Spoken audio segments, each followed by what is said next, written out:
Assalamualaikum warahmatullahi wabarakatuh.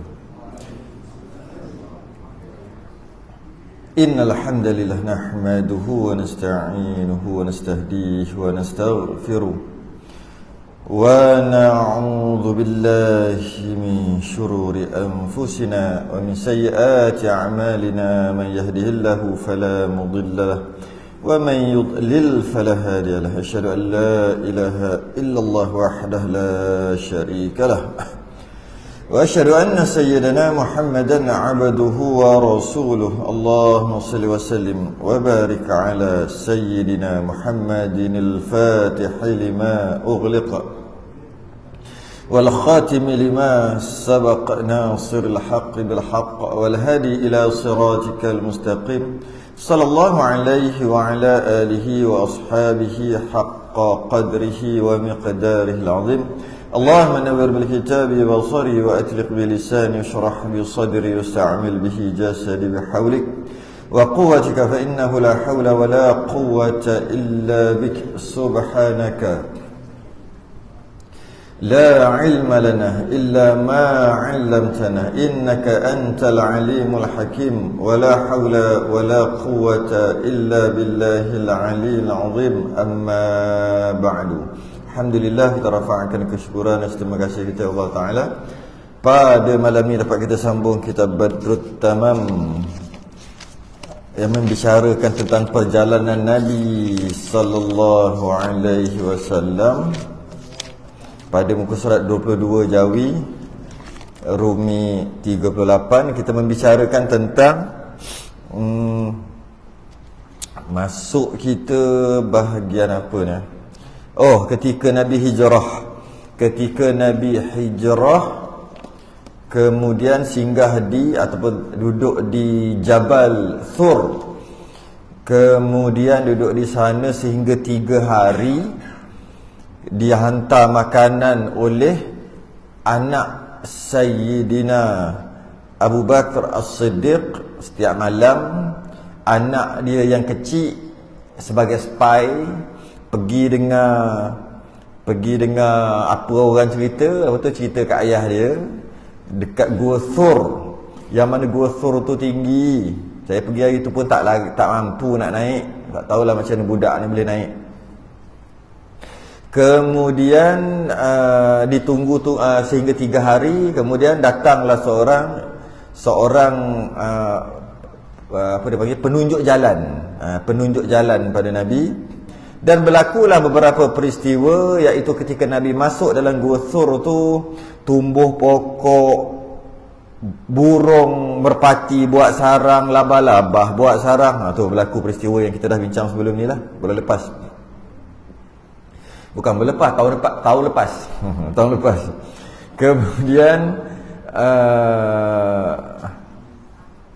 Kemudian datang penjejak. Dia ni memang kerja jejak nak cari Nabi, sehingga tapak kaki tu dia dapat jejak Nabi sehingga ke pintu Gua Thur tu, pintu tu. Hebatnya dia. Tapi oleh kerana dia tengok dengan burung, dia kata tengok labah-labah, sarang labah-labah tu. Sarang labah-labah tu kalau kita tengok logiknya, sebelum Muhammad lahir dah ada sarang labah-labah. Tebal ni sarang labah-labah tu. Akhir sekali tak jadi masuk. Padahal kata Sayyidina Abu Bakar, kalau dia jengkek gitu sikit, nampak dah kaki. Nampak dah kaki Sayyidina Abu Bakar. Yang satu sedang meriba Nabi tidur, satu lagi tutup lubang sebab tak cukup kain nak tutup lubang. Dan dipatuk ular. Nabi ludah dekat patukan tu, sembuh terus. Kemudian berjalan. Macam mana cerita dia? Lupa lah. Jalan. Penunjuk arah Nabi itu mengatakan yang terbaik adalah jalan ikut tepi pantai, tepi laut. Maka jalanlah ikut tepi laut. Tiba-tiba dapat tahu dekat seorang ni, dia bagi tahu kat Abu Jahal. Abu Jahal panggil anak buah dia. Anak buah dia nama Suraqah. Yang serakah tu lah, nafsu serakah tu. Yang tu ingat kot. Dia kata ingat nama Suraqah bin Malik. Kau pergi tengok, ada orang nampak berdua orang. Satu muda, satu tua berjalan. dekat tepi pantai. Kau pergi tengok, Suraqah ni pergi tengok. Sampai-sampai, betul lah Nabi ni. Aku dapat 100 ekor unta dah ni. 100 ekor unta juta aku sekarang. Tak tahulah juta aku berapa. Dapat dah aku. Baru pergi kejar, baru nak sampai dekat, jegeluh kaki kuda. Jegeluh kaki jatuh berguling-guling Suraqah. Lepas tu tarik balik kaki kuda tu supaya terlepas daripada jegeluh tadi. Lepas tu dah siap semua, dengan kelang kabut Suraqah tu naik balik, kejar balik. Dekat aja jegeluh lagi. Kelang kabut dia turun. Serakah, nafsu serakah kan. Serakah. Akhir sekali dia kata dah 3-4 kali ni memang tak boleh buat apa dah ni. Aku kena berdamai ni. Macam mana? Dia pun antara ahli orang yang pandai tawar-menawar. Kita tak boleh rugi. Kalau aku biar dia pergi, rugi.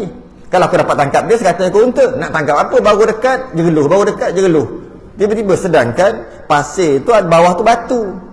Bukan ada pasir macam pantai kita. Dia bukan gitu.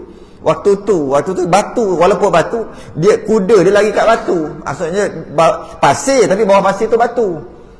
Dia lari kat situ. Dia tahu kalau lalu kat tepi pantai memang pasir saja. Jadi susah sikit. Kuda tu dia kat atas batu pun jegeluh juga. Tak boleh jadi ni. Macam mana aku nak buat tawar-menawar? Akhir sekali dia buat perdamaian dengan Nabi. Nabi tanya, engkau dapat upah berapa? 100 ekor unta.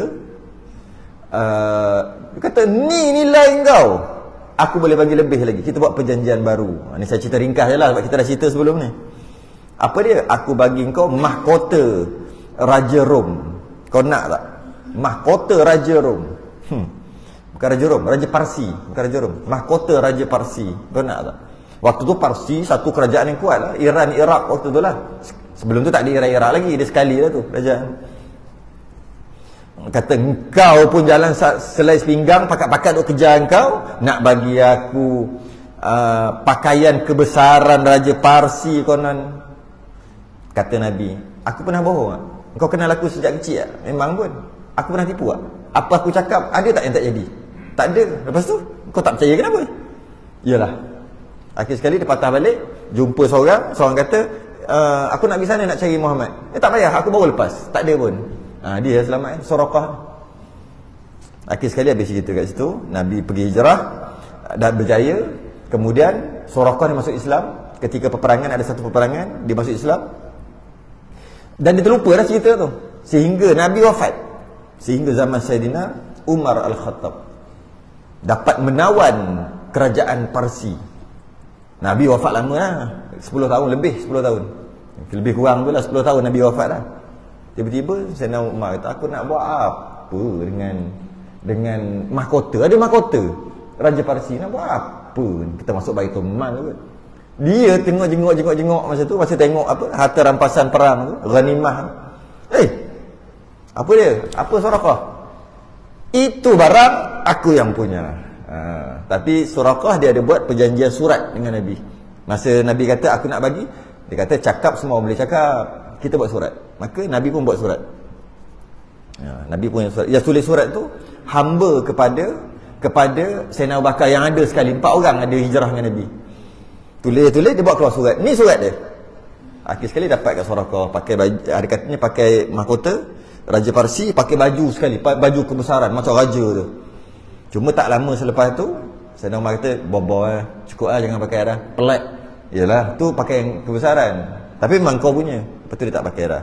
Tu cerita yang terakhir lah kita jumpa tahun lepas lama tu. Tahun lepas. Sebab tu dia kata sini, dan jadilah tiada berjumpa ia akan seorang melainkan dikembali akan dia, dan berkata, kalau dia jumpa orang nak lalu jalan tu aja, Suraqah kata, tak ada, aku baru lepas lalu, memang tak ada pun, tak ada orang. Maka dia pun patah balik, telah aku cubakan jalan ini, maka tiada ada aku dapat seorang. Aku dah cuba lah jalan ni, seorang pun tak ada. Kita berhenti kat situ. Qala al-musannif rahimahullah ta'ala, kata pengarang, dan jatuh pada jalan ni beberapa ajaib. Lepas tu Nabi teruskan perjalanan, selamat, Suraqah dah buat perjanjian dengan Suraqah. Maka Nabi teruskan perjalanan. Masa perjalanan tu ada beberapa perkara ajaib yang berlaku. Banyak, setengah daripadanya dia cerita sikit aja, setengah aja. bahawasanya lalu mereka itu pada satu tempat bernama Qudaid, sehinggalah lalu kot tepi pantai tu sampai satu tempat tu nama Qudaid. Ini kalau ada modal lah, ada duit sikit kan, daripada pergi cuti kat tempat-tempat London ke mana pak mahal-mahal tu, baik cuti dekat, istilah kita panggil bercuti lah, dekat Mekah Madinah situ, ambil visa pelancong. Jangan ambil visa umrah, ambil visa pelancong 3 bulan, jalan pergi tempat-tempat macam ni, daripada kita pergi tempat lain lah. Ini jenis orang pergi luar-luar negara ni kan, buat apa tengok bangunan orang kafir, buat apa pergi Rom, buat apa baik pergi sini, sambil-sambil pergi Mekah Madinah. Orang lain pergi 10 hari 12 hari, paling lama pun 2 minggu. Pergi ya 2 bulan, duit banyak. Simpan buat apa, bukan boleh orang mati pun, jalan lah, pergi. Nama tempat nama Qudaid. Pada satu tempat bernama Qudaid, atas seorang perempuan, ada seorang perempuan penduduk Qudaid tu, namanya Ummu Ma'bad Al-Khuza'iyah. Tu nama dia. Ummu tu makna perempuan lah, ada perempuan. Dan adalah ia memberi makan dan minum tiap-tiap mereka yang lalu dengan dia. Dia memang kalau orang lalu tu jalan macam highway lah, kita kata macam highway. Kalau orang lalu jalan tu, dia akan bagi makan minum. Ada orang kaya kan, dia bagi sedekah lah, macam sedekah bagi makan minum siapa lalu jalan tu. Memang begitulah adat orang Arab. Macam orang datang ke Mekah kan, zaman sebelum Nabi lagi, antara orang yang bagi makan minum itu Abdul Muttalib, datuk Nabi. Waktu tu Nabi tak ada lagi, tapi Abdul Muttalib malah ayah pada dia lagi, Hashim ayah pada dia lagi, keturunan dia, orang yang bagi orang datang Mekah bagi makan, bagi sedekah, bagi. Dia memang gitu adatnya. Kalau orang datang musafir, dia bagi makan. Dia tahu dengan dia sedekah lagi banyak rezeki dia dapat. Padahal itu waktu tu Islam tak sampai lagi, Nabi tak ada lagi tu. Sebab tu sedekah ni dia special. Dia bukan orang Islam aja dapat manfaat, orang kafir juga dapat manfaat. Dia ada ibadah tertentu yang hanya orang Islam je dapat, orang kafir tak dapat. Macam semayang, kita semayang dapatlah kesan daripada solat tu kat kita, dengan murah rezeki ke apa dan sebagainya. Orang kafir semayang tak dapat. Sebab dia semayang dia pun tak sah. Dia semayang macam kita pun tak sah, dia kena masuk Islam dulu. Ada ibadah tertentu yang hanya untuk orang Islam. Tapi ada juga ibadah lah kita panggil, yang orang kafir juga dapat manfaat. Contohnya buat baik dengan orang. Buat baik dengan orang, dia orang kafir buat baik, ada manfaat untuk dia. Allah balas di atas dunia. Akhirat dia orang kafir, neraka lah. Cuma di atas dunia Allah balas. Antara yang Allah balas adalah sedekah. Malah kalau kita perhati, saya duk perhati orang Cina, kalau dari sudut percayanya sedekah, dapat dengan bersedekah dapat Allah ganti, ataupun Tuhan gantilah, senang cerita. Dengan sedekah Tuhan akan ganti lebih banyak. Takkan miskin, takkan apa-apa kedana orang yang sedekah. Nabi bagi tahu tu. Okey. Kalau kita tengok, kalau kita bandingkan orang Islam dengan orang kafir, yang saya tengok orang kafir lagi percaya. Orang kafir lebih percaya. Oh tak apa-apa, kita bagi. Nanti Tuhan kasih murah ni rezeki. Ada. Dia macam-macam ada. Dia suka sedekah. Dia suka menyumbang. Sebab dia tahu dengan menyumbang akan dapat banyak balik. Tapi orang Islam agak-agak begini. Cuba buat cocok sikit, 2,000 malam ni. Duit banyak. Tak, duit ada 100,000. Kalau duit ada 3,000, jangan ada buat keluar 2,000. Duit ada 100,000 dalam bank, cuba cocok 2,000 masuk dalam tabung suram. Gigil. Takkan miskin, takkan apa-apa kedana orang sedekah. Percaya? Nak tahu percaya tak percaya, berapa persen kita ambil duit dalam bank kita ada? Ambil berapa? Tak payah banyak-banyak, 10%. Banyak lagi, dah 2% aja. Harta yang kita ada, ambil 2% je, bagi sedekah lah maksudnya. Tanah kita harga berapa? 300,000, ambil 2% aja. Berapa nilai dia? Cuba bagi. Tak memang kalau logik kita pun tak apa-apa kedana aku cuba buat, boleh tak? Gigil, tak boleh. Tak boleh nak buat. Sebab tapi orang kafir dia buat. Cuma dia tak beritahu kita lah. Tapi taklah nama sedekah. Tapi maksudnya perbuatan itu dia buat. Dia bagi dekat anak orang-orang tua-tua yang cara dia lah, sedekah cara dia. Tapi sedekah dia tak ada pahala lah. Cuma sedekah cara dia, dia tahu. Dengan dia buat keluar duit, dia akan dapat banyak lagi. Dan dia terbukti dia dah buat. Macam-macam lah dia, sedekah cara dia. Early bird lah. Macam-macam istilah-istilah. Dia time kerja, time menega kerja gila-gila. Kerja, tapi dia tak ada halal haram, sapu aja, itu bab lain. Bila dah dapat, dia sanggup bagi sebahagian daripada harta dia, sebab dia tahu kalau bagi dia akan dapat lagi banyak. Dari sudut kepercayaan, kalau kita tengok, mereka lagi percaya. Dari sudut tu lah, dari sudut apa? Sudut dengan bagi akan dapat lebih banyak. Orang Islam sendiri tak berapa lah, tak berapa. Kena ada banyak sungguh, kena ada 1 juta, baru boleh bagi 10,000. Tapi kalau ada 100,000 boleh bagi 10,000. Itu yang kata tu memang susah lah. Tak, habis tu orang sesak, orang tak ada duit, buat cara tak ada duit. Ada 1,000, boleh bagi 100. Sama je. Orang ada 1 juta, boleh bagi tak 10,000. Orang ada 1,000, boleh bagi tak RM50. Sama dari sudut nilai, daripada sudut persen nisbah dia sama je. Allah Maha Adil. Bukannya dia kaya sedap lah dia boleh bagi 10,000. Dia kaya ada 18 juta, bagi 10,000, tu berapa persen aja. Kawan ni ada 1,000, bagi 100, dia lagi besar 100 dia daripada 10,000 kawan ni.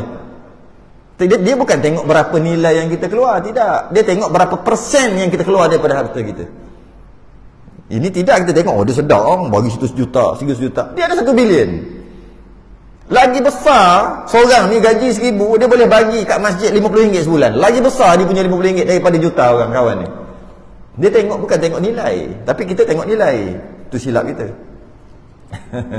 Jadi dia ni bagi sedekah, dia bagi. Orang lalu dia bagi. Satu lagi, dengan bagi dia ada perniagaan, jual daging, jual susu, jual apa. Jadi akan berkembang tempat tu. Tempat yang banyak sedekah, dia akan berkembang. Dia memang begitu. Jadi dia ni Ummu Ma'bad Al-Khuza'iyah. Susah nak sebut nama dia. Dia ni memang sentiasa bagi. Orang lalu dia bagi. Jadi menyebabkan orang singgah kat situ. Bila orang singgah, orang tengok, ada kedai, beli kat kedai. Ada susu, beli. Ada unta, beli. Macam tu lah. Dia ada perniagaan dia buat kat situ, tapi dia sedekah. Maka makin membesarlah tempat tu. Dan adalah ia memberi makan dan minum tiap-tiap mereka yang lalu dengan dia. Siapa yang lalu, dia akan bagi makan minum. Dia akan bagi makan minum, makan free. Okay. Dan adalah tahun itu kemarau. Tahun yang Nabi pergi tu, Nabi hijrah tu, tahun tu kemarau. Maknanya dia tak bagilah. Dah kemarau, nak bagi macam mana? Dia tak boleh bagi. Maka menuntut mereka itu daripadanya akan laban atau daging. Orang yang lalu, tak ada makan-makan ke? Biasa lalu sini, highway lalu kat jalan ni ada makan-makan. Tak ada makan-makan ke? Tak ada. Susu-susu tak ada. Tak ada, kemarau. Bila kemarau, air tak ada. Bila air tak ada, kambing, unta tak boleh nak minum. Sikit minum. Bila minum sikit, susu pun tak ada. Kalau macam tu, dia kata akan laban atau daging yang membeli mereka itu. Akan dia, tak apalah, kita orang beli je. Sebelum ni free kan, kita orang beli pun tak apa. Tak ada, dia kata. Maka tiada dapat mereka itu. Tak dapat. Tak dapat juga. Yang lalu-lalu tak dapat. Sebab kemarau. Yang ajaibnya apa? Maka melihat Nabi SAW kepada satu kambing yang meninggal akan dia oleh dhaif. Nabi memang lalu kat tu, lapar dan sebagainya. Bila macam tu, dia tengok memang tak ada apa-apa. Memang Sayyidina Abu Bakar pun tanya, ada apa-apa ke? Tak ada apa-apa. Nak beli pun tak ada. Macam mana ni? Nabi tengok ada satu kambing yang dhaif, yang kambing kurus lah. Kambing yang nampak tulang selangka. Nampak rangka. Kalau ada lembu yang nampak tu, tulang belakang dekat punggung tu. Itu kalau nak buat korban, silap-silap tak sah korban tu. Nak bagi tahu, jangan main. Kadang-kadang terlalu kurus tak sah korban. Dia tengok, ada seekor kambing tapi sangat dhaif, kurus. Dan kurus daripada dibawa serta kawan-kawannya. Jadi semua ramai-ramai semua tak sihat lah, nampak tak cukup makan. Yang mana kambing tu kepunyaan Ummul Ma'bad tadi tu lah. Minta maaf lah, tak ada makan. Tengoklah kambing pun. Nabi pun tengok. Maka menanya ia sallallahu alaihi wasallam, Nabi pun tanya akan Ummul Ma'bad. Dia tanya, adakah padanya laban? Kambing yang kurus tu ada Ada susu tak? Adalah yang gemuk sikit. Nabi tak tanya yang tu. Nabi tanya yang paling kurus. Yang tu ada kambing betina tu ada laban tak? Laban ni susu lah. Maka sahutnya dia kata, ia terlebih dhaif daripada demikian itu. Nak bawa diri pun dia tak lagat, nak angkat kaki pun tak lagat. Engkau tanya susu. Maka sabdanya, Nabi pun tanya, adakah engkau izin bagiku bahawa aku perahkan dia? Tak apalah, biar aku perah. Biar aku perah. Perah apa kau tengoklah, kau kering. Sahutnya, bahkan kau lah kalau kau nak, kata Ummu Ma'bad. Maka menyapu ia akan abing. Nabi pun sapu abing puting tu lah, yang tempat keluar susu tu, sapu, pegang macam tu, sapu macam perah kan, sapu kelenjar susu tu. Dan menyebut ia akan nama Allah. Menyebut, Nabi membaca Bismillahirrahmanirrahim, menyebut ia akan nama Allah Ta'ala, Bismillah. Maka cinglah, menatang apa pula cing ni? Maka cinglah, bahasa apa ni? Sekejap. Maka cinglah, maka bercucuranlah. Dia bahasa dulu. Ataupun melimpah-limpahlah. Cayanga lamha. Apa? Cayanga cing. Lamha tu lah lah. Cing, cayanga apa? Maka cinglah. Kena tengok kamu dulu. Kamu 300 tahun lepas baru jumpa. Kamu sekarang tak apa benda cing pula ni. Maka cinglah. Maksud maka melimpah-limpahlah, bercucuranlah. Susu, keluar susu, banyak keluar susu. Dan memerah Nabi SAW akan dia. Nabi pun perah. Dan diberi minum akan kaum hingga kenyang. Akan orang yang ada dekat dalam rumah. Bukan yang orang yang datang lalu kata tak ada makan kan, orang lalu. Nabi pun pakak bagi semua yang lalu kat situ. Hingga kenyang mereka itu. Kenyang. Kemudian minum ia pada akhir mereka. Nabi minum last sekali. Habis semua dah kenyang, Nabi pun minum. Kemudian memerah ia kali kedua, perah lagi. Dan ditaruh dia bagi tuan rumah. Jangan lupa tuan rumah. Tuan rumah tengok, uish. Bagi simpan untuk tuan rumah pula. Banyaklah bagi kat tuan rumah. Habis. Itu perkara ajaib yang pertama. Dan berjalanlah Nabi dan mereka yang sertanya. Nabi pun berjalan, 4 orang Nabi berjalan. Habis cerita kat situ. Maka tak kala pulang suami Ummul Ma'bad, dia ada suami perempuan ni, balik mengkhabar ia akan dia. Ceritalah, bang tadi kan ada orang datang kan, gini. Maka kata suami dia, inilah sahib Quraisy. Inilah orang Quraisy lah, sahib Quraisy. Inilah orang Quraisy yang viral tu. Sebenarnya cerita tu memang dah diceritakan dah. Bahawasanya seorang ni dia mengaku Nabi. Kemudian selama berapa belas tahun duduk di Mekah, kaumnya sendiri tolak dia. Ada yang beriman, ada yang beriman kena seksa. Kemudian orang sekarang ni pakat-pakat cari dia untuk bunuh dia kan, yang kisah tu, untuk bunuh dia. Dan orang tak jumpa sampai sekarang. Dan dia tu mengaku Nabi. Dan aku percaya, dia kata, dia tu memang Nabi. Kata suami Ummu Ma'bad ni, dia kata, jikalau aku lihat akan dia, niscaya aku mengikutnya. Kalau aku tengok, aku jumpa dia, aku nak ikut dia. Nak jadi pengikut lah. Senang-senang nak beriman. Dan tinggal kambing itu diperahkan dia malam dan siang. Lepas pada tu seronok lah dia. Siang perah, malam kambing kurus aja. Tapi susu tak berhenti-henti. Kantung susu tu penuh aja. Perah, siang malam. Untunglah keluarga tu. Hingga mati juga kambing tadi. Bila? Masa Khalifah Sayyidina Umar Al-Khattab. Allah, lama. Waktu tu Nabi baru hijrah. Nabi duduk di Madinah 10 tahun. Lepas tu Nabi wafat tahun ke-11. Nabi wafat, lepas tu 2 tahun setengah Sayyidina Abu Bakar. Dah berapa? 12 tahun setengah, dekat 13 tahun dah kat situ. Kemudian baru zaman Sayyidina Umar. Jadi boleh kita kata 14-15 tahun lepas pada tu. Kerja perah aja susu, keluar banyak. Habis. Dan tak kala mendengar muslimun, habislah cerita tadi, habis. Itu cerita ajaib yang pertama, cerita pelik. Tak pelik lagi sebenarnya. Yang pelik yang kita cerita awal-awal dulu, yang lama dah lah kita cerita gitu. Yang ketika Nabi kecil-kecil lagi, semua orang tanya, ini anak siapa kan? Ketika Siti Aminah datang Bani Sa'adah, Halimatus Sa'adiyah tu lah. kaum kabilah dia mari untuk ambil upah menyusu. Kan kita kisahkan sebelum ni. Kemudian pakak-pakak tengok, oh ni dia tengok mak bapak, tengok anak. Oh ni orang kaya ni, ambil. Last sekali seorang je yang orang tak nak. Nabi. Sebab tak ada bapak. Bila tak ada bapak, upah sikit. Kita ada baca dalam awal-awal kitab kita kan. Upah sikit. Akhir sekali tak ada. Alamak, macam mana? Siti Aminah pun sedih je. Tak ada orang nak menyusukan anak aku. Nak bawa ke, nak bela lah. Tak ada orang. Kejap ada sampai Halimah Sa'diyah dengan suami dia. Kenapa sampai lambat? Sebab unta dia slow. Unta tua. Slow jalan. 10 km sejam. Yang lain 50 km sejam. Unta lain. Orang lain sampai dulu lah. Dia kata, bang, dah tak ada orang lah bang. Yang ada seorang je. Dah tu tak ada bapak pula tu. Suami dia kata, daripada tak ada langsung, kita datang jauh-jauh untuk ambil upah. Ambil lah daripada mana. Halimah Sa'diyah tengok je Nabi terus jatuh cinta.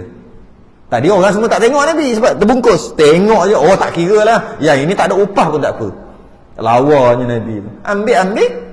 Naik unta, balik, potong geng-geng awal-awal tadi kan. Itu lagi pelik. Ingat lagi tak cerita tu kan? Siap potong lagi. Dia orang sampai dulu ke kampung, ke tempat Bani Sa'adah, Halimah Sa'diyah punya kampung. Jauh. Tapi dia orang potong. Macam mana kau boleh potong pula? Unta jadi kuat. Baru ada Nabi kat situ. Sampai-sampai waktu kemarau juga. Sampai semua kambing Halimah Sa'diyah semua gemuk-gemuk. Semua penuh pokok-pokok di sekeliling rumah Halimah Sa'diyah. Tempat lain semua kering kontang. Itu lagi pelik. Yang ni tak pelik sangat tau. Setakat Nabi pegang gitu, keluar susu, taklah pelik nak dibandingkan cerita sebelum ni. Lagi pelik. Okay. Dan tak kala mendengarlah muslimun yang di Madinah dengan datang Nabi, sampailah berita Nabi dah on the way dah. Nabi dah on the way. Orang Madinah tahu dah. Sebab ketika 2 tahun sebelum hijrah, orang Madinah, orang Yathrib dah datang jemput Nabi untuk pergi ke Yathrib, ke Madinah, supaya jadi ketua kerajaan di situ. Dijemput tapi buat secara senyap-senyap. Datang senyap-senyap. Berapa belah orang datang jumpa Nabi. Kami daripada Yathrib, kami nak beriman dengan kau. Semua penduduk Yathrib ni Madinah dulu, nak beriman dengan kau juga. Maka kau datang, kita buat kerajaan dekat sana, kau jadi ketua. Senyap-senyap. Tak tahulah dia panggil langkah Yathrib kot. Sekarang ni semua namanya langkah-langkah aja kan. Langkah Yathrib kita panggil, langkah Madinah. Senyap-senyap aja cakap. Lepas tu Nabi kata, ya, boleh. Jadi Nabi buat perancangan. Cuma tak tahu bila. Nabi pun suruh para sahabat pergi dulu. Last kali baru Nabi pergi dengan Sayyidina Abu Bakar kan. Jadi bila pakar-pakar sahabat, mana Nabi? Sampai orang lain. Mana Nabi ni? Tiba-tiba sampailah berita bahawasanya Nabi dah berlepas, dah keluar daripada Mekah. Sampai berita gitu aja. Sebab cari kat Mekah tak jumpa. Dan kemungkinan Nabi sekarang ni dalam perjalanan dah keluar daripada Mekah. Mereka pun dengar, muslimun, orang-orang yang beriman di Madinah, yang tunggu Nabi itu dengar. Jadilah mereka itu keluar tiap-tiap hari kepada tempat bernama Harrah. Tiap-tiap hari diorang pergi dekat tempat nama Harrah. Ni pun kat mana tak tahulah. Tu kalau katalah, kalau ada masa, ada kos yang mampulah, siapa mampu, pergilah cari tempat macam ni. Pergilah. Barulah kita ada rasa. Kalau tidak, rasa begitu aja. Nabi hijrah gitu aja, dengar cerita tiap tahun. Tu aja. Mak hijrah, awal Muharram. Tu aja duk cerita. Tapi tak ada rasa. Tempat bernama Harrah. Pergi tempat bernama Harrah. Dia pergi ke Harrah tu sebab tunggu Nabi. Sebab ni Madinah, Yathrib. Kat belakang ni hutan contohnya. Maksudnya kat belakang tu maksud belah sana hutan, belah sana laut. Dia ada gitu. Belah sini bukit bukau, belah sini jalan rata je. Jadi ada beberapa jalan yang logiknya Nabi akan lalu kat tu. Takkan Nabi lalu kat bukit bukau nak turun naik. Kenapa tak jalan sini? Jadi Harrah ni adalah satu tempat yang logiknya situlah orang mari ke Madinah. Orang nak mari Madinah jadi ikut jalan ni. Takkan nak lalu jalan laut. Jalan senang ada, kenapa jalan susah? Jadi pakat-pakat tunggu di Harrah. Hal keadaan menanti mereka itu akan dia hingga waktu zahirah, sehingga waktu zuhur. Tunggu sampai waktu zuhur. Tiap cari tunggu sampai waktu zuhur, sampai waktu zuhur. Tengah hari je lah. Tunggu. Tapi dia stop kat sini cerita ni. Sebenarnya ada cerita lain. Jadi beberapa tempat, maksudnya jalan nak datang ke Madinah, ada 3 cara yang mudah, 3 jalan yang highway, senang dan biasa orang lalu. Ada satu jalan orang tak akan lalu. Ada satu jalan jarang-jarang orang lalu sebab dia menyusahkan. Ada satu jalan jarang-jarang juga lalu kerana menyusahkan juga. Sama ada jalan Bukit Bukau, menyusahkan. Sedangkan nak masuk Madinah ada jalannya, kenapa jalan susah? Jadi mereka menunggu 3 jalan ni yang kemungkinan. Jadi pembesar-pembesar semua tunggu dekat 3 jalan ni. Habis tu pintu lain, pintu masuk Madinah juga, tapi jarang sangat, setahun sekali dengar bawa orang lalu. Sebab Bukit Bukau, apa hal nak lalu kat tu? Ada orang-orang miskin, orang dhaif, orang lemah ni dia tunggu kat situ lah, pintu tu. Sebab tak tahu Nabi muncul kat mana. Jadi bila tak tahu Nabi muncul kat mana, pakat-pakat tunggu. Pembesar-pembesar yang hebat-hebat ni, yang ada jawatan ni, tunggu kat 3 ni lah. Sebab logiknya 3 ni. Nasib-nasib kalau Nabi masuk kat pintu ni, kita dapat jumpa dulu. Dia orang nak sambut Nabi. Habis yang lemah-lemah, yang sakit-sakit, tunggu Nabi juga. Dan ni macam mana tunggu kat pintu belakang lah. Pintu ni, ini Bukit Bukau. Tak apalah, manalah tahu. Macam tu je lah, tunggu. Sekali Nabi sampai dekat pintu orang miskin tadi, tempat Bukit Bukau. Nabi lalu kau tu, Nabi tak ada jalan biasa. Dapat, sebab tu Nabi ni dia pembela orang yang dhaif, orang miskin. Itu yang jadi tala'al, ada dalam ni nanti, tala'al badru alaina min thaniyatil wada'i. Itulah dia, tala'al badru alaina, telah datang bulan purnama. Min thaniyatil wada'i, datang daripada 2 lembah. Daripada 2 lembah. 2 lembah tu dia macam ni, bukit, lepas tu bukit satu lagi. Sini macam ni. Jalan ni orang tak lalu. Pertama Bukit Bukau, orang tak lalu. Yang kedua, orang Yahudi ada duduk di Madinah. Orang Yahudi buat cerita, jalan tu jalan berhantu. Macam kata, kau jangan lalu kat tu, keras tempat tu. Macam tu lah lebih kurang. Jadi dengar cerita siapa lalu kat tu hilang lah, jadi kena rasuk lah. Memang cerita dia gitu. Jadi itu, tapi itu adalah salah satu pintu untuk masuk ke Madinah. Cuma orang tak lalu sebab menyeramkan. Dah lah Bukit Bukau. Jadi yang sana penuh dah. Tak apalah, kita ni orang-orang lemah-lemah, tunggu je lah pintu ni, mudah-mudahan Nabi keluar. Nabi keluar. Tala'al badru alaina. Keluar macam dekat terowong keluar. Maka telah datang bulan purnama. Maksudnya nampak Nabi cahaya tu macam, wah tu nak mari dah kot, nampak. Min thaniyatil wada'i, di antara 2 lembah. Dekat tengah-tengah tu Nabi keluar. Itulah asalnya syair ni. Batu panjanglah syair tu, kita baca nantilah. Adalah sebut sini, telah terbit bulan purnama ke atas kami dari ni. Kalau tengoklah ada dekat bawah ni, dekat muka surat sebelah lah, kita baca akan datang ni. Dari Thaniyah al-Wada'. Thaniyah tu 2. Sani, isnani 2. Wada' 2 lembah. Di antara 2 lembah yang masyhur, lembah itu lembah berhantu. Akhir sekali yang dapat jumpa mereka siapa? Orang miskin dulu, orang dhaif dulu. Pembesar baru mari lepas pada tu. Oh, kat pintu sana. Weh, macam mana boleh tembus pintu sana? Tak kena kacau hantu ke? Tu cerita aja. Macam kita kan, cerita-cerita tempat ni keras. Macam tu aja. Jadi bila diorang nampak aje Nabi, maka tak kala sampainya berhadapan sekalian mereka itu kepadanya. Bila nampak Nabi sampai betul-betul depan pintu gerbang, pintu masuk ke Madinah tadi, dengan bersegera, dengan pedang mereka itu kerana memuliakan dia. Angkat pedang, pakat-pakat angkat pedang. Bukan angkat pedang nak pukul, angkat pedang memuliakan Nabi. Maka berhenti Nabi pada Quba. Tapi sebelum tu Nabi berhenti dekat Quba. Nabi tak sampai lagi, Nabi berhenti dekat Quba dulu, dia beritahu. Quba pada sisi Bani Amr bin Auf, 22 hari. Maksudnya hari ke-22 perjalanan. Lama, padahal perjalanan tu tak patutlah sampai 22 hari. Tapi dah jalan kot ni, jalan naik turun, berhenti, duduk dalam gua lah apa semua. Jadi 22 hari. Sampai di Quba. Dan kata qil lain daripada demikian itu. Ada pendapat lain kata tak sampai 22 hari, ada kata 12 hari, ada kata 2 minggu, tak kisahlah berapa lama pun. Yang penting lamalah jalan tu. Okey, sampai ke Quba. Quba ni satu nama tempat. Dan berminat ia akan masjidnya atas takwa daripada awal hari. Sampai Quba, belum sampai Madinah lagi tapi dah dekat. Dah masuklah jajahan Madinah tu, Yathrib tu.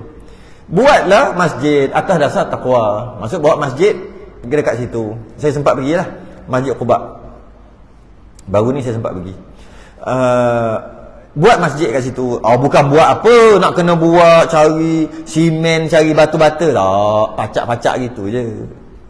Cari tanah, pacak pelepah tamar, ataupun apa-apa kayu, pacak, buat bumbung. Okey, masjid. Masjid gitu je. Buat masjid kat situ. Berhenti kejap cerita tu kat situ. Dia nak cerita lain pula. Dan mendapatkan dia oleh Sayyidina Ali karramallahu wajhah. Dan cerita Sayyidina Ali yang ni cerita ni sambungan balik. Kan ketika Nabi keluar dengan Sayyidina Abu Bakar, kan dia suruh Sayyidina Ali duduk kat tempat tidur dia. Engkau diam-diam duduk kat sini. Engkau diam-diam duduk sini tempat tidur aku. Kau jangan risau, Allah takkan mensia-siakan engkau. Sebab Sayyidina Ali kata, diorang nak bunuh engkau, aku tidur tempat engkau, pakai selimut engkau, tahu-tahu aku yang mati. Jangan risau, kata Nabi. Maka Sayyidina Ali pun duduk situ. Ingat yang muka surat sebelum ni. Kemudian Nabi pun keluar kan. Nabi keluar, Nabi baca apa ni? Inna ja'alna fi a'nakihim aghlalan fahiya ilal adhqani fahum muqmahun wa ja'alna min bayni aydihim saddan wa min khalfihim sadda fa'aghshaynahum fahum la yubsirun. Ambil pasal kan balik. Ni muka surat sebelum tu. Dia baling. Baling. Bila baling tu semua tak nampak Nabi. Semua tak nampak Nabi. Semua orang. Jadi Nabi pun lepas keluar. Soalannya, macam mana Sayyidina Ali punya cerita? Dia nak cerita Sayyidina Ali. Dan mendapatkan dia oleh Sayyidina Ali karramallahu wajhah. Kenapa Sayyidina Ali dinamakan ataupun diberi gelaran karramallahu wajhah? Maksudnya Allah muliakan wajah dia. Ada beberapa pendapat. Antara pendapat mengatakan Sayyidina Ali ni dia sentiasa menjaga mata dia. Dia tak tengok perempuan suka-suka, dia sentiasa jaga mata. Dia jaga sungguh pandangan. Raddul basar, mendundukkan pandangan. Satu. Yang kedua, kenapa Allah memuliakan wajahnya karramallahu wajhah? Kerana dia daripada kecil tak pernah sembah berhala. Tak pernah. Ada sahabat-sahabat yang lain pernah sembah berhala. Lepas tu Nabi diutuskan, dia beriman lah. Tapi dia pernah. Tapi Sayyidina Ali tak pernah. Ada kata riwayat gitulah. Sebab tu Allah muliakan wajahnya daripada sembah berhala. Walaupun ketika sebelum diutuskan, sebelum Islam lagi, sebelum Nabi sampai lagi, sebelum Nabi diutuskan pun dia tak sembah juga. Tu Sayyidina Ali. Maka namakan karramallahu wajhah. Syiah pun ada guna istilah yang sama, gelaran yang sama. Tapi kita bukan figur dia. Tapi cuma dia menggunakan gelaran yang sama, karramallahu wajhah juga. Sayyidina Ali dan mereka yang sertanya daripada du'afaul muslimin. Du'afaul muslimin. Dan Sayyidina Ali tadi selamat. Bila tengok, engkau, aku ingatkan Muhammad. Muhammad mana? Tak tahu, kata Sayyidina Ali. Kemudian dia orang cari. Sayyidina Ali buat apa? Ni dia cerita Sayyidina Ali. Sayyidina Ali dan orang yang tak pergi hijrah. Kan Sayyidina Ali tinggal dan Sayyidina Ali tak pergi hijrah. Dan du'afaul muslimin, dan apa? Golongan-golongan Islam yang lemah-lemah. Tak ada harta nak pergi hijrah, tak larat, yang lemah-lemah. Macam mana? Yang beriman dengan Nabi. Dia bersama dengan Sayyidina Ali. Dia bersama dengan Sayyidina Ali. Buat apa ni? Golongan kaum muslimin. Dan tiada diam ia kemudian daripada keluar Nabi pada Mekah melainkan 3 hari. Maknanya mereka pun keluar juga hijrah. Tapi setelah Nabi keluar 3 hari. Lepas Nabi keluar 3 hari, baru orang tu sibuk kejar Nabi. Barulah Sayyidina Ali bawa orang-orang Islam yang lemah-lemah tadi hijrah. Hijrah lambat. Tapi mereka sampai dulu juga. Sebab Nabi lalu ikut jalan pusing-pusing. Dia jalan darat. Kemudian habislah cerita tu, dia nak cerita tentang Sayyidina Ali je. Kemudian keluar Rasulullah SAW daripada Quba. Lepas dah siap semua masjid, keluar daripada Quba pada hari Jumaat. Ketika terangkat hari, terangkat matahari, maksudnya ketika terangkat matahari lah, ketika siang lah. Nabi gerak daripada Quba siang hari. Maka mendapatkan dia oleh Jumaat pada Bani Salim ibnu Auf. Pagi Jumaat tu Nabi berangkat dan Nabi solat Jumaat dengan Bani Salim ibnu Auf. Ni pun tak tahulah kat mana, kena pergi melawat ni, kat mana Bani Salim ibnu Auf. Maka sembahyang ia dengan mereka, Nabi sembahyang dengan mereka, dah beriman terus sembahyang Jumaat kat situ. Daripada muslimin. Dan adalah ini ada yang mengatakan bukan solat Jumaat, solat Zuhur. Nah, sebab diwajibkan solat Jumaat tu banyak khilaf ulama lah. Ada ulama kata tahun yang kedua hijrah. Ada ulama kata tidak. Masa ketika di Mekah hijrah aja, masa hijrah tu dah diwajibkan dah solat Jumaat. Tapi ada khilaf kat sini, tak kisahlah waktu bila dia sembahyang. Dan adalah mereka itu 100 orang. Oh, beriman 100 orang sembahyang dengan Nabi. Pada tengah wadi apa tu? Ronuna. Wadi itu nama wadi Ronuna. Dekat tengah-tengah wadi dia sembahyang hari Jumaat. Kemudian mendukung Nabi dan berjalan ia. Maksudnya kemudian Nabi selesai semua, Nabi pun dah nasihat apa semua, Nabi pun teruskan perjalanan. Maka adalah tiap-tiap lalu ia dengan satu rumah daripada segala rumah Ansar, meminta mereka itu akan turun. Ni orang yang hijrah daripada Mekah dipanggil muhajirin. Orang yang berada di Madinah yang nak beriman dengan Nabi dipanggil Ansar. Jadi kalau muhajirin orang Mekah, Ansar orang Madinah. Jadi Nabi dah keluar daripada Quba, maksudnya dah masuk Yathrib dah, nak masuk Madinah dah. Maka Nabi pun lalu adalah rumah. Maka adalah tiap-tiap lalu ia dengan satu rumah daripada segala rumah Ansar, meminta mereka itu akan turun pada sisi mereka itu. Lalu je dah sampai ni, dah lalu dah sampai je. Seorang kata, mari duduk rumah saya, mari duduk rumah saya, mari duduk rumah saya. Seorang lalu kat rumah je, dia suruh duduk rumah dia. Dan nak biar Nabi tu jadi tetamu dia. Maka bersabda ia, Nabi kalau tolak terasa hati pula. Kalau nak terima yang ini, orang sana pula terasa hati. Macam mana? Maka bersabda Nabi kata, biar oleh kamu akan dia mengikut jalannya. Kau biar unta ni jalan. Biar unta ni jalan. Yakni jalan unta yang ia kenderakan dia itu. Yang Nabi bawa tu, aku tak berani nak singgah rumah siapa-siapa. Kalau aku singgah rumah ni, aku duduk sini, orang sana pula yang terasa hati. Jadi macam mana? Biarkan unta ni berjalan, kerana unta ini maka bahawasanya telah disuruhkan dia, yakni daripada Allah Ta'ala. Allah suruh, Allah yang gerakkan unta ni. Jadi kat mana unta ni berhenti nanti, kat situ aku duduk, seorang pun tak ada terasa hati. Betul juga macam tu. Dan diulurkan tali zimamnya, yang tali yang dekat yang ikat tu lah, tali yang pegang kat belakang tu, tali zimamnya diulurkan, maksudnya macam ni lah. Kan diulurkan, itulah tali zimamnya unta tadi supaya berjalan. Diulurkan tu maksud bukan tarik lah, sebab kalau tarik suruh dia jalan kan.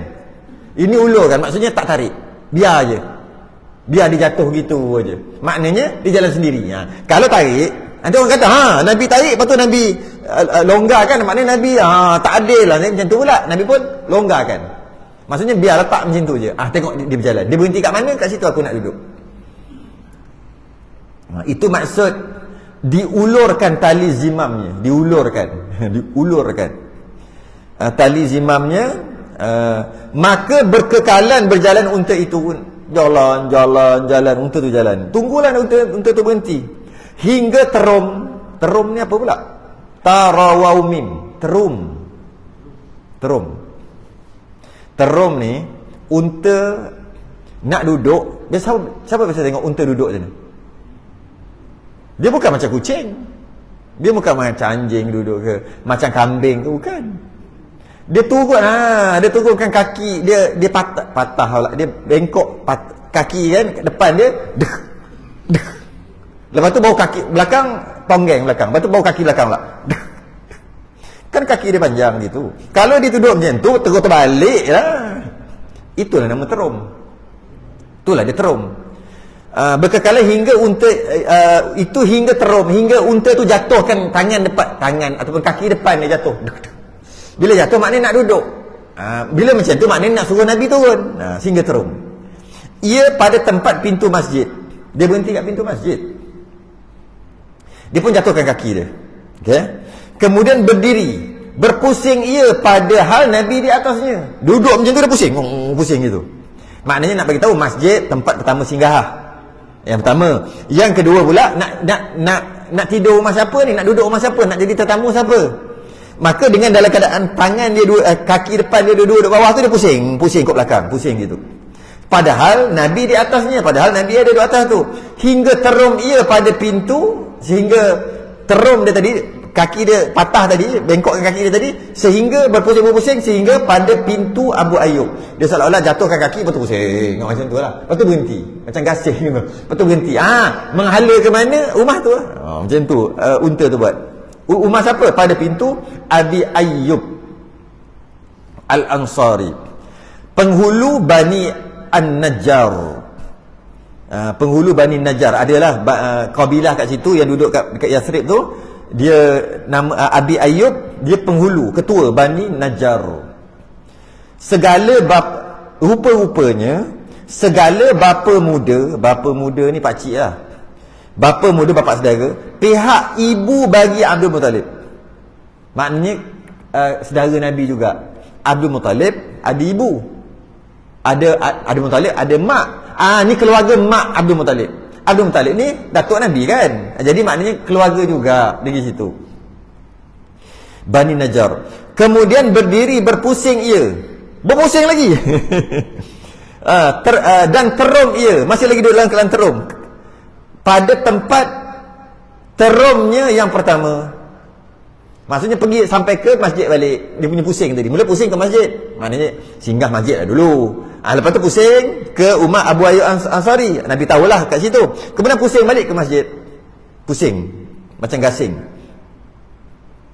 Kemudian bersuara. Nabi pun faham. Maka turun Nabi. Nabi faham dah, turun Nabi. Daripada unta. Dan bersabda ia. Nabi pun cakap, inilah tempat insya-Allah ta'ala. Ini tempat. Aku akan jadi tetamu orang ni. Seronoklah Abu Ayyub. Orang lain tak boleh kata lah. Unta yang tentukan. Yang mana unta ni Allah yang tentukan. Dan dapat suka hati sekalian ahli Madinah. Suka hatilah semua ahli Madinah. Suka hatilah sebab Nabi ahli Madinah suka hati sebab Nabi dah sampai. Abu Ayyub Ansari dia seronok sebab jadi tetamu. Abu Ayyub Ansari ni dia buat bilik. Nanti dia cerita. Dia buat bilik. Dia bagi Nabi tidur kat atas. Dia ada macam katil 2 tingkat lah, macam tu lah. Tak tahulah macam mana zaman dulu punya katil 2. Dan panas. Malam pun panas. Bila panas, Nabi berpeluh. Dia saja suruh Nabi tidur atas. Bawah pun boleh.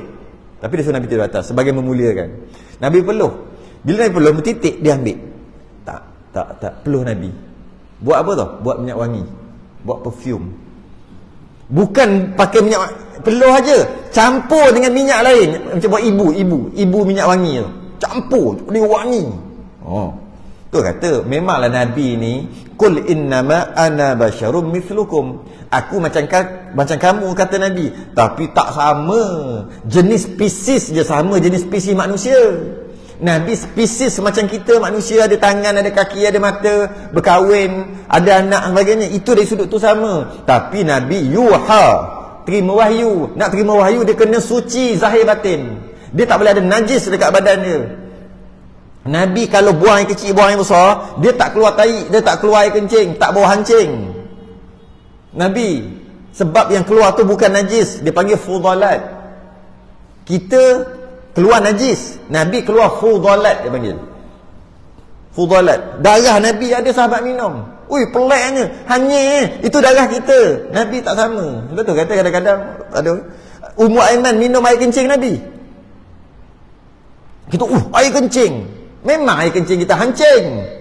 Air kecil Nabi tak. Sebab Nabi dia tak ada najis dekat dia. Itu yang kata dia ambil apa? Peluh tu buat. Itulah cerita sikit. Nanti kita baca sikit lagi. Berapa dah? 49 minit. Sikit lagi. 5 minit lagi.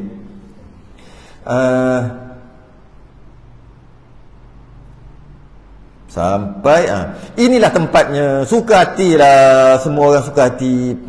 Akan sebagai suka yang bersangatan. Suka sangat. Nabi berjaya sampai. Dan Nabi dah duduk di Madinah. Dan Nabi akan buat satu kerajaan Islam yang pertama. Berkata Anas bin Malik. Anas bin Malik ni hamba Nabi. Mak Anas ni bagi kecil-kecil je. Anak kecil lagi. Kau ambil lah anak aku. Kau buat lah apa kau nak buat. Dia bagi Nabi gitu. Anas bin Malik ni, sahabat Nabi yang antara yang sahabat besar lah. Tatkala adalah hari yang masuk pada Rasulullah akan Madinah. Tu apa benda pula tu? Ca ra alif ca alif. Apa? Ca ra alif ca alif. Tatkala adalah hari yang masuk pada Rasulullah akan Madinah. Bila Nabi masuk je ke dalam Madinah, ca ra alif ca alif. Caraca apa? Caraca daripadanya oleh tiap-tiap suatu. Caraca. Ini kena tengok kamus lah. Saya dah tengok kamus dah tadi. Kamus Dewan Bahasa yang lama kan. Caraca ni maksudnya taat setia. Taat setia.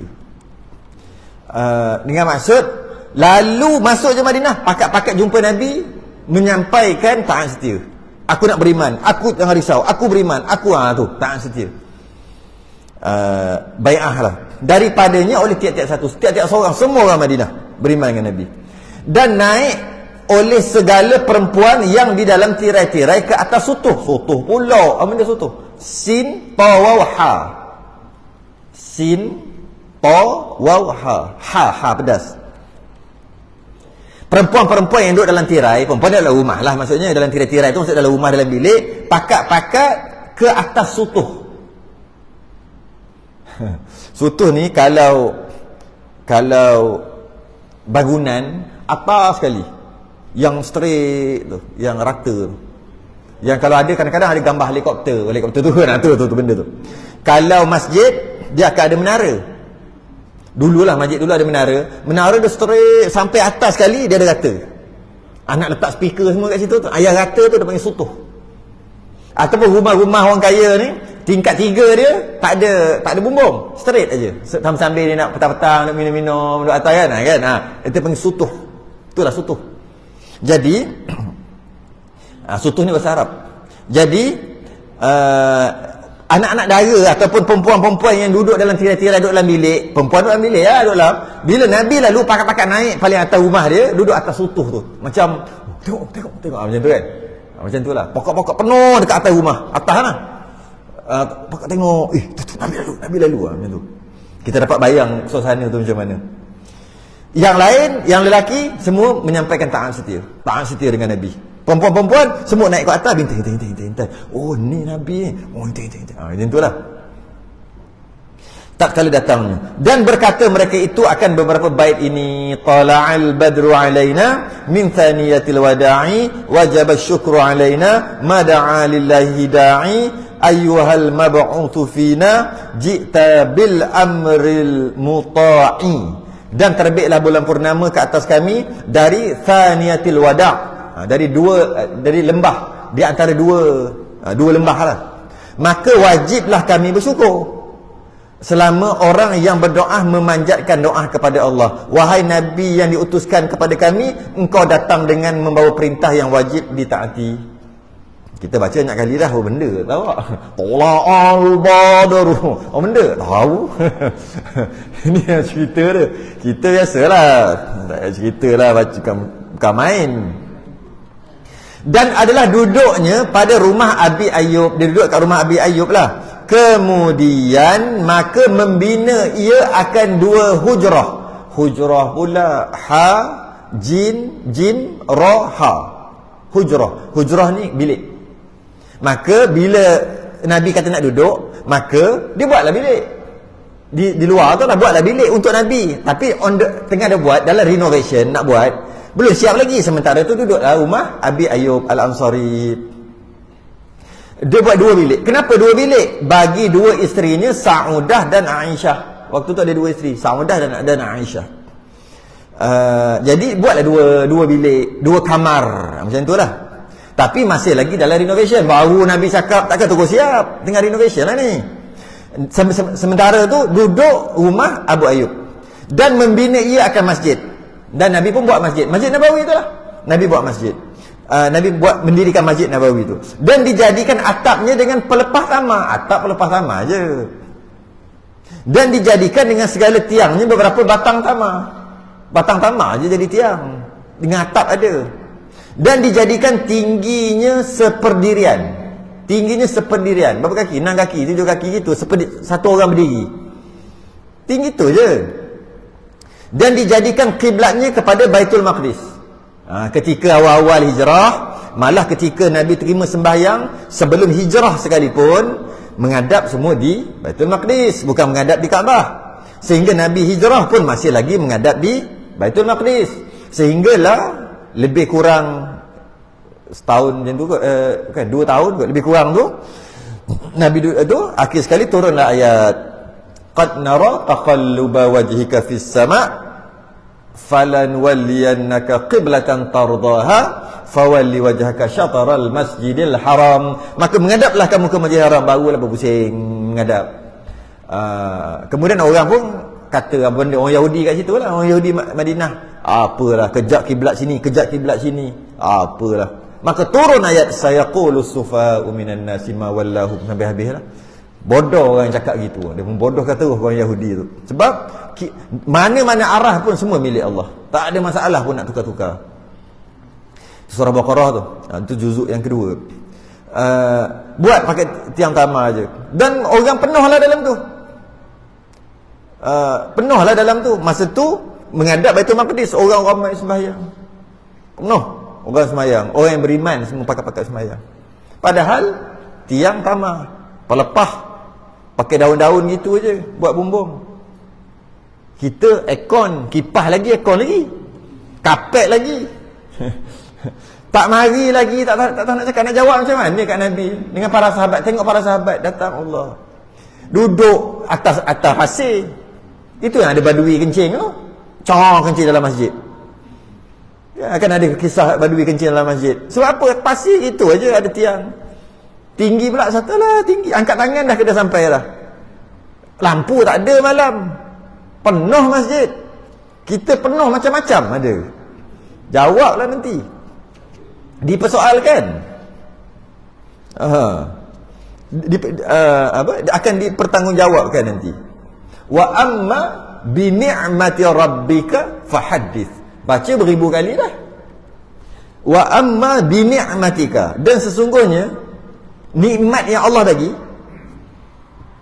fahaddits, kamu ceritakan. Kamu ceritakan. Tapi bukan sekadar cerita aja. Bukan sekadar nikmat tu diceritakan je. Oh, tempat kami hebat, tapi dia ada tanggungjawab dekat situ. Dengan nikmat tu khusyuk tak? Satu. Dengan nikmat tu mari tak? Mari tak? Dalam ayat apa? Thumma latus'alunna yawma idzin 'anil na'im. Thumma latus'alunna, kamu akan ditanya. Yawma idzin 'anil na'im. Dekat hari kiamat nanti kamu akan ditanya 'anil na'im, tentang nikmat yang Allah bagi. Akan tanya satu-satu. Satu-satu Allah akan tanya nikmat. Kisah sikit-sikitlah cerita. Sayyidina Umar, dia berjanji dengan Nabi nak jumpa dekat satu tempat lah, nak pergi ke satu tempat. Tapi Sayyidina Umar kata, aku tunggu tengah jalan lah, sebab aku ada hal ini, nanti aku tunggu, aku jumpa kamu tengah jalan untuk kita pergi ke destinasi kita. Jadi bila Nabi bergerak dah, Sayyidina Umar pun tunggulah dekat bawah pokok. Masa tengah panas pasir, ada pokok. Sayyidina Umar duduk bawah pokok tu, tunggu Nabi. Nabi pun sampai. Sampai Nabi cakap yang tadi lah, thumma latus'alunna yawma idzin 'anil na'im. Nabi cakap gitu aja. Sayyidina Umar tadi duduk tengah-tengah teduh-teduh ni, melompat pergi tempat panas. Melompat tu. Tak mau aku duduk bawah pokok kalau macam ni. Kenapa? Kamu akan ditanya dengan nikmat yang Allah bagi. Nikmat tak sejuk, tak panas, nikmat. Apa? Berapa kali boleh sebut nama Allah? Ingat Allah tak masa sejuk. Satu-satu nikmat yang Allah bagi akan tanya. Tak apa, kalau macam ni panas pun panas lah. Janji Allah tak tanya. Sayyidina Umar punya hebat. Hingga dipalingkan kiblat kepada Kaabah. Allah, kena berhenti kat sini lah. Kena berhenti kat sini, tak boleh, panjang dah. Nanti akan macam mana masjid tadi boleh makin lama makin besar sampai sekarang, Masjid Nabawi. Ni kisah dia. Kisah dia kita akan sambung pada episod yang akan datang. Apabila dijadikan masjid tadi sehingga besar. Sehingga masjid tu besar. Dia besar zaman Nabi, besar ke tak? Zaman Sayyidina Abu Bakar, Sayyidina Umar, sehingga sampai sekarang. Jalan sampai bengkak kaki. Jalan tu bekak kaki, ya Allah, jalan. Kita sambung. Dan dijadikan tingginya seperdirian, kemudian menambah masjid oleh Nabi, kemudian daripada Fatah pembukaan Khaybar, ada perang Khaybar pula berlaku. Maka Nabi tambah sebab banyak manusia, kemudian tak kala jadi khalifah Sayyidina Abu Bakar, tiada menambah ia, Sayyidina Umar luaskan lagi sebagainya. Akan datang kita sudah dengan tasbih kafarah dan suratul subhanakallahu wa bihamdi asyhadu an la ilaha illa astaghfiruka wa atubu. Bismillahirrahmanirrahim. Al-'asr innal insana lafi khusr. Tawasaw bil haqqi wa tawasaw bis sabr. Assalamu alaikum warahmatullahi wabarakatuh.